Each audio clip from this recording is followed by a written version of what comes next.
RGB. Votre radio locale, 99.2.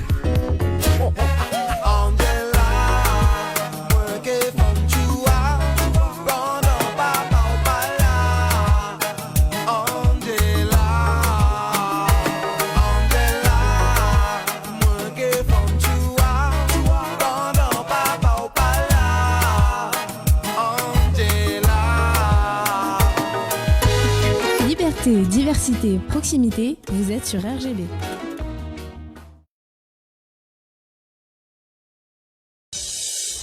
Bonsoir à toutes et à tous. Dans l'actualité du mercredi 24 septembre, le MEDEF du Val d'Oise organise ses journées du patrimoine économique ce week-end. Entretien avec Antoine Le Causanet en charge de l'événement. C'est votre rendez-vous culturel du mercredi. La chronique cinéma de Damien Morel, ce sera dans quelques instants. Et puis toute l'actu locale, c'est évidemment à suivre. Côté météo dans le Val d'Oise, ciel nuageux demain avec des averses, 11 degrés le matin jusqu'à 13 dans l'après-midi.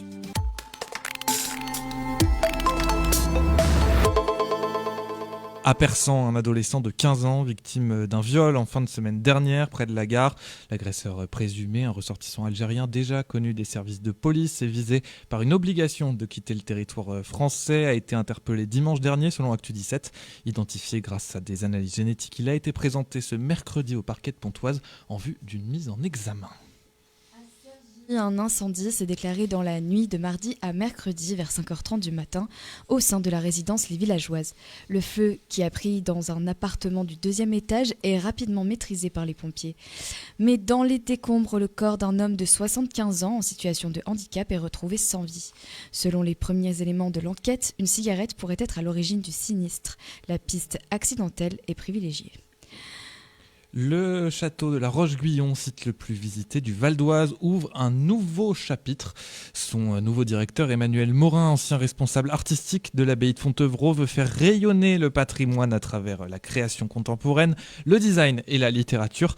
Dès 2026, une nouvelle visite scénographiée, intégrant notamment du design sonore, permettra de redécouvrir l'histoire avec l'architecture unique du château, des résidences d'artistes et des partenariats avec des institutions comme la Manufacture de Sèvres ou le Mobilier national sont également prévus. Objectif, sublimer l'histoire et replacer le château au cœur de son domaine. Vous connaissiez les journées du patrimoine, c'était le week-end dernier, mais connaissiez-vous les journées du patrimoine économique ? Bonsoir Antoine Le Causanet. Bonsoir Théo. Chargé de mission développement et projets stratégiques au sein du MEDEF Val d'Oise. Alors, le patrimoine économique, c'est quoi ? Le patrimoine économique, ce sont toutes les entreprises et les structures qui maillent nos territoires, aussi bien dans le Val d'Oise, mais aussi au niveau national. Ce sont des entreprises, des radios comme vous par exemple, ce sont aussi des acteurs publics, les gendarmes, les pompiers, nos agences France Travail qui d'une part vont rediriger les personnes en recherche d'emploi auprès des entreprises du territoire et qui, dans le cadre de ces journées du patrimoine, vont aussi participer en ouvrant leurs propres agences et présenter aux volontaires les processus de qualification des recherches d'emploi. Alors, donc on parle de journée du patrimoine économique, donc l'idée c'est d'aller visiter, d'aller à la rencontre des entreprises du territoire. Sur le même modèle que les journées du patrimoine classiques, les entreprises ouvrent leurs portes les 26, 27 et 28 septembre. C'est gratuit. Tout se passe sur la plateforme patrimoineeco.fr. Sur le Val d'Oise, nous avons une petite dizaine d'entreprises de tout secteur, dans l'industrie, dans la radio, dans l'hôtellerie-restauration. Rien de plus simple, des créneaux sont ouverts les vendredis, samedis, dimanches. Les visiteurs vont sur la plateforme et s'inscrivent sur les créneaux. On en profite d'ailleurs pour saluer nos confrères d'IDFM qui seront présents sur ces journées Exactement. du patrimoine économique, donc c'est l'occasion de visiter une radio. C'est le rôle du MEDEF, parce qu'on connaît évidemment le MEDEF pour des prises de position, c'est son rôle syndical, mais c'est aussi son rôle d'aller mettre en lumière les entreprises. Tout à fait, mettre en lumière, valoriser les entreprises qui font nos territoires, dont on n'entend pas souvent parler, mais qui rayonnent au niveau aussi bien de leur savoir-faire, au niveau du Val d'Oise, de la France et parfois à l'international, qui rayonnent dans des savoir-faire de niche, on ne le sait pas trop, mais dans les secteurs de la pharmacie, de l'aéronautique, de l'industrie lourde dans le Val d'Oise.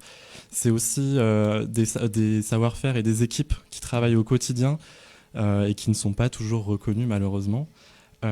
Et dans le cadre de ces journées du patrimoine, on veut aussi insister sur le recrutement. C'est l'opportunité pour ces entreprises de recruter, de faire venir des jeunes qui sont souvent éloignés du monde de l'industrie, par exemple. Oui, c'est aussi votre rôle, montrer que ces entreprises existent, montrer que ces entreprises ont une histoire, un patrimoine. Il y a une notion d'histoire, il y a une notion de on va vous raconter ce que c'est en fait une entreprise. Oui, et l'entreprise, ce sont des savoirs d'aujourd'hui, mais qui font les emplois de demain. Ce volet recrutement, il est volontaire. On insiste là-dessus dans le cadre de notre partenariat avec France Travail, mais aussi avec l'Éducation nationale. Notre objectif, c'est d'attirer les jeunes et les moins jeunes. Mais dans le cadre, par exemple, de l'ouverture de la Factory Academy à Argenteuil, c'est de guider ces jeunes qui sont peut-être en décrochage vers des métiers qui recrutent, notamment dans l'industrie et dans le Val d'Oise. On vous voit parler d'emploi, c'est intéressant, parler de recrutement, etc. L'image, c'est le MEDEF, c'est les patrons. Le MEDEF, c'est pas que les patrons, en fait.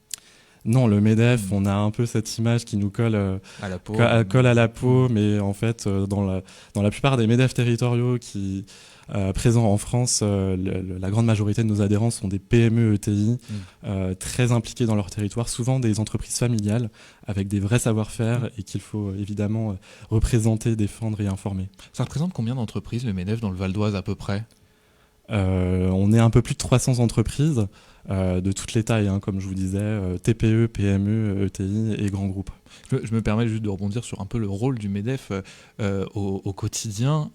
C'est quoi, ça ressemble à quoi la vie du MEDEF du Val d'Oise ? Qu'est-ce qui se passe tout au long de l'année ? La vie du MEDEF, elle est bien remplie. Comme je vous disais, nos trois piliers, c'est représenter, défendre et informer. Donc, à travers les mandats dans les instances paritaires, les chefs d'entreprise représentent les chefs d'entreprise et les défendent au nom du MEDEF et d'autres syndicats, évidemment. Donc, on a ce rôle primordial. Et à côté, on informe les chefs d'entreprise sur l'actualité politique, économique. Et dans le Val d'Oise, on rapproche les demandeurs d'emploi des recherches de nos adhérents. Il y a un vrai rôle social là-dedans, en fait. Exactement. On a un partenariat avec le département sur les bénéficiaires du RSA. Donc notre rôle, c'est de les rapprocher de l'emploi le plus rapidement et on les suit dans ce processus. Alors on revient un petit peu sur ces journées du patrimoine économique. Donc on se retrouve donc vendredi, samedi, dimanche. Pour avoir toutes les infos, ça se passe où ? patrimoineeco.fr. Toutes les infos pour les visiteurs sont présentes sur le site. Les créneaux, les jours d'ouverture, les informations génériques sur les entreprises, les voies d'accès, etc. Puis on espère un beau succès pour renouveler, j'imagine, l'opération. Oui, c'est la première année pour le MEDEF Val d'Oise. C'est une initiative qui a été lancée dans d'autres MEDEF. L'année dernière, c'est plus de 150 entreprises et 11 000 visiteurs en Saône-et-Loire, par exemple. Donc un réel succès et une initiative qu'on compte bien reproduire et ancrer dans le paysage valdoisien. Merci beaucoup Antoine Cosanet d'avoir été avec nous. Merci Théo. Chargé de mission développement et projets stratégiques au sein du MEDEF Val d'Oise. Et puis c'est mercredi, et comme tous les mercredis, la chronique cinéma de Damien Morel. Ah bon, il a pas de prénom. Oublie que t'as aucune chance, vas-y fonce. Rubrique cinéma. On commence cette chronique cinéma avec une première séance rencontre à Utopia ce dimanche 28 septembre à 18h pour le film coup de poing de cette rentrée, Muganga, celui qui soigne. La projection sera suivie d'une rencontre avec la réalisatrice Marie-Hélène Roux et sous réserve des comédiennes Manon Brecht et Déborah Lukumwena. Alors le film raconte l'histoire de Muganga, surnommé l'homme qui répare les femmes dans une région du Congo particulièrement violente. Donc c'est un film coup de poing qui prend aux tripes et qui ne laisse vraiment pas indifférent. Il sera possible de soutenir la fondation Panzi lors de cette projection. C'est donc ce dimanche 28 septembre, c'est la première diffusion qui aura lieu à Utopia, c'est à 18h à Saint-Ouen-l'Aumône, Muganga, celui qui soigne, et c'est avec l'incroyable Isaac de Boncolé. Donc autant de bonnes raisons de découvrir ce film complètement fou. La sortie nationale de la semaine, eh bien c'est le nouveau film de Paul Thomas Anderson. Lui aussi un fou dans son genre, le réalisateur américain que l'on adore ou que l'on déteste. Il fait partie des 7 samouraïs d'Hollywood. Dans les 7 samouraïs d'Hollywood, il y a notamment Quentin Tarantino, Spike Jonze et aussi Paul Thomas Anderson. On va passer vite fait sur les 4 autres parce que je les ai pas en tête. Voilà, donc tout ça pour dire que Paul Thomas Anderson, c'est une sorte de cousin de Tarantino, en moins gore, mais peut-être en plus fou sur certains aspects psychologiques de ces personnages. Lui, il est plus du côté fresque cinématographique qu'il va s'amuser à dynamiter. Et son nouveau film s'appelle Une bataille après l'autre. C'est avec Leonardo DiCaprio, s'il vous plaît, Teyana Taylor et Sean Penn. Donc encore une fois, chez Paul Thomas Anderson, un casting 4 étoiles. Je ne vous dévoile rien de l'intrigue. À la limite, vous pouvez vous ruer sur la bande-annonce, mais comme toujours avec ce réalisateur, que l'on aime ou que l'on déteste, c'est du pur cinéma à voir au cinéma. Voilà, c'est toujours le festival des avant-premières au Pâté Conflans et cette semaine, c'est coup double. C'est une avant-première pour les Vendredis de l'horreur, donc un film d'horreur en avant-première, ça fait plaisir. C'est ce vendredi 26 septembre à 22h. C'est une nouvelle adaptation du roman de Stephen King, Marche ou crève. C'est un roman qui date quand même des années 80, il me semble. On a dû le lire au lycée pour certains. Alors tous les ingrédients de Stephen King sont là. C'est un jeu sur une longue marche, retransmis en direct à la télé. Et puis bien sûr, si vous arrêtez de marcher, le film s'appelle Marche ou crève. Donc vous avez saisi un peu le concept. Bon, voilà, ça plaît ou ça plaît pas. Par contre, si vous voulez gagner des places en avant-première pour ce film, vous nous écrivez à radio-rgb.net ou vous nous téléphonez au 01 30 38 25 25 01 30 38 25 25. L'avant-première Marche ou crève, c'est ce 26 septembre à 22h au Pâté Conflans. Et rendez-vous mercredi prochain pour une nouvelle chronique cinéma. Ce week-end, Cergy Pontoise accueille la Virade de l'Espoir. Grand rendez-vous solidaire contre la mucoviscidose. Au programme, une course et un concert de Sergent Garcia. Pour en parler, nous recevons Sophie Schreck. Bonjour Sophie. Bonjour. Est-ce que vous pouvez nous dire un petit peu ce que c'est que la Virade de l'Espoir pour ceux qui ne connaissent pas ? La Virade de l'Espoir, c'est un événement familial, sportif, festif et solidaire. C'est un événement qui s'est installé sur l'agglomération de Cergy-Pontoise depuis 8 ans. Maintenant, c'est devenu un événement majeur. L'année dernière, on a réussi à réunir 1500 sportifs sur les épreuves sportives. Et sur la journée, à l'île de loisirs, il y avait entre 6 et 7 000 personnes comme nombre de visiteurs. Est-ce que vous pouvez nous en dire un peu plus sur le déroulement de cette journée donc pour samedi ?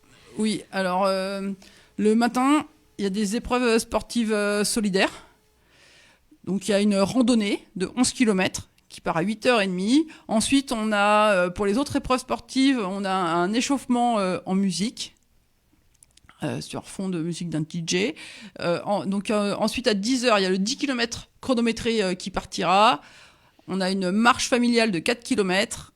Et un peu plus tard, il y a une course de 6 km chronométrée ou à allure libre. On proposait 2 options. Voilà. Et ensuite, massage par des kinés et des étudiants kinés pour tous ces sportifs. Il y a un cours de stretching collectif, puis remise des récompenses, discours politique, restauration, et l'après-midi, de 14 à 15h, 2 cours sans fond. Et donc, les fonds sont reversés pour contre la mucoviscidose, enfin pour les recherches contre la mucoviscidose. Comment ça va être, c'est reversé à des centres de recherche, c'est comment exactement ? Alors, l'intégralité des recettes de la virade de Cergy-Pontoise est reversée à vaincre la mucoviscidose. On n'a aucune dépense. C'est pour ça qu'on arrive à récolter beaucoup d'argent tous les ans. tous les ans, on récolte plus de 100 000 euros, plus de 120 000 euros.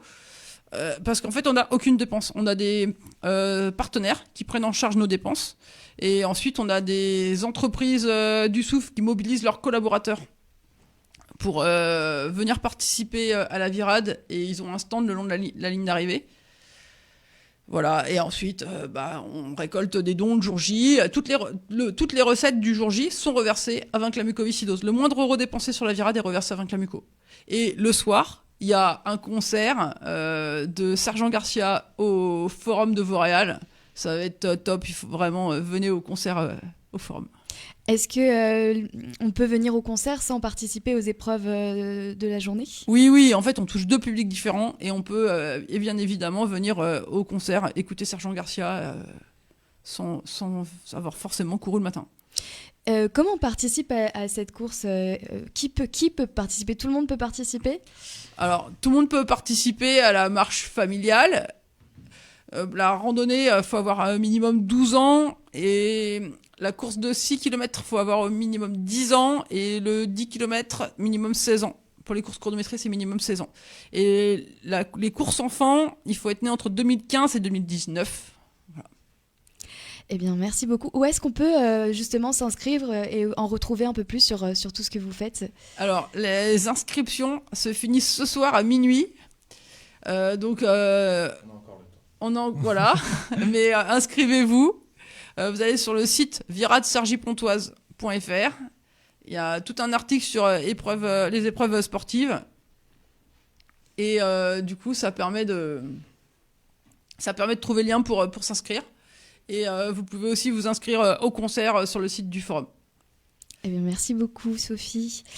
La virade de l'espoir, du coup, vous voulez rajouter quelque chose peut-être ? Oui, il y aura des inscriptions sur place. Okay. Pour le 6 km, c'est sûr. La marche, ça tout dépend si elle est complète ou pas ce soir. La marche, il faut vraiment vite s'inscrire, sinon il n'y aura plus de place, quoi. Voilà. Merci beaucoup. Donc la virade de l'espoir, c'est ce samedi à Cergy-Pontoise, course solidaire en journée et concert de Sergent Garcia le soir. Pour s'inscrire ou soutenir, rendez-vous sur viragesergipontoise.fr. Les inscriptions sont ouvertes jusqu'à ce soir, dernier délai à minuit, ce mercredi. Merci Julie Rossetto. C'est la fin de ce journal. Merci à Damien Gissa pour sa réalisation. Axel Maire à la réalisation vidéo. On se retrouve demain sur RGB 99.2, sur radio-rgb.net, en direct sur Facebook, évidemment, vous commencez à avoir l'habitude, et puis en podcast sur toutes les plateformes de streaming. On vous souhaite une très bonne soirée. On vous laisse avec la programmation, Damien.